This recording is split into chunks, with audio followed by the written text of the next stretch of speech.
पहाड़ों में खोया हुआ ये आदमी वहां दो अजीब बूढ़ों से मिला। उन्होंने न सिर्फ पुराने जमाने के कपड़े पहने थे, बल्कि उसे अपने साथ शतरंज खेलने के लिए भी बुलाया। शतरंज का शौकीन होने की वजह से वो जवान आदमी तुरंत मान गया। पर ठीक जिस पल वो बैठा, वक्त बहुत तेजी से बीतने लगा। बिना उसे पता चले बसंत, गर्मी, पतझड़ और सर्दी दर्जनों बार गुजर गए। जल्द ही उनमें से एक बूढ़े ने हार मान ली। सिर्फ उसी पल उन दोनों जादुई लोगों को एहसास हुआ कि वो जवान आदमी अब बूढ़ा हो चुका था। वो भागकर पानी के पास गया और अपनी परछाई देखकर पता चला कि उसके बाल अब पूरे सफेद हो गए हैं। एक बूढ़े ने अफसोस करते हुए उसे समझाया कि उन्होंने 49 दिन शतरंज खेला, पर इंसानों की दुनिया में 49 साल बीत चुके हैं। पूरी जिंदगी खोने की भरपाई करने के लिए उस जादुई आदमी ने एक आड़ू निकाला और उसे दे दिया। आदमी ने उसे लिया और तुरंत खा लिया। फिर बची हुई गुठली अपनी जेब में रख ली। पर बहुत जल्द उसे लगा कि कुछ गड़बड़ है। अगले ही पल वो 9 साल का बच्चा बन गया। बूढ़े लोगों ने जल्दी से माफी मांगी, समझाया कि आड़ू की पावर बहुत ज्यादा थी। फिर शर्मिंदा होकर वहां से भाग गए। आदमी को पहले लगा कि उसने सपना देखा है, पर जैसे ही वो दोनों गायब हुए, बांस की टोकरी जो वो लाया था अचानक धूल बन गई। तब उसे समझ आया कि ये सब सच था। वो जल्दी से पहाड़ से निकला और शहर पहुंचकर देखा कि ये दुनिया अब वैसी नहीं थी जैसी वो जानता था। उसे ये भी पता नहीं था कि उसकी पत्नी और बेटी अभी जिंदा हैं या नहीं। अपनी यादों के सहारे वो अपने घर वापस गया और राहत की सांस ली कि घर नहीं बदला था। अचानक एक एम्बुलेंस दरवाजे के सामने रुकी। एक बूढ़ी औरत को स्ट्रेचर पर उतारा गया। डॉक्टरों ने एक जवान लड़की को बताया कि उसकी दादी बहुत कमजोर है। दूसरी तरफ बूढ़ी औरत को लगा कि उसकी जिंदगी का अंत आ गया है और वो खुश थी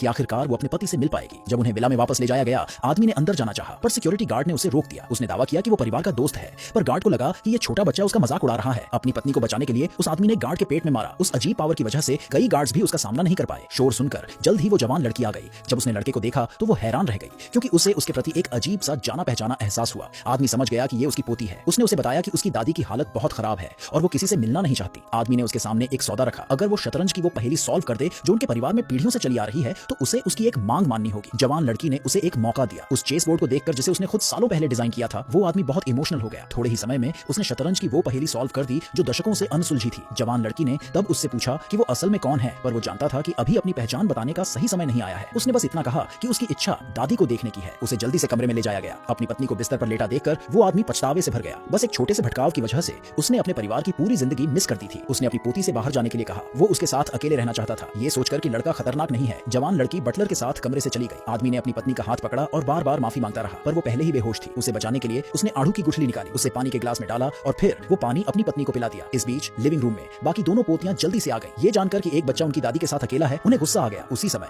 वो आदमी कमरे से बाहर आया। जवान लड़कियों ने गुस्से से पूछा कि उसने उनकी दादी के साथ क्या किया। उसने जवाब दिया कि उसने इलाज कर दिया है। इस बात ने उन्हें और ज्यादा डरा दिया, पर अचानक बटलर ने बताया कि दादी को होश आ गया है। सब लोग कमरे की तरफ भागे। डॉक्टरों ने इसे एक असली मेडिकल चमत्कार बताया। हालांकि उन्हें होश था, बूढ़ी औरत अभी बोल नहीं सकती थी। सिर्फ कोई बड़ी बात ही शायद उनकी आवाज वापस ला सकती थी। बूढ़ी औरत हालांकि हैरानी से बच्चे को घूर रही थी। उसे लग रहा था कि वो अपने पति को देख रही है जो दर्जनों साल पहले गायब हो गए थे। आदमी ने तब सबको बाहर जाने के लिए कहा। वो बूढ़ी औरत से अकेले बात करना चाहता था। बाकी लोगों ने मना किया, पर उन्होंने हाथ से इशारा करके उन्हें जाने के लिए कहा। अकेले होने पर उन्होंने अपनी और अपने पति की फोटो देखी। अचानक वो आदमी घुटनों पर बैठ गया और अपने पुराने रूप में वापस आ गया।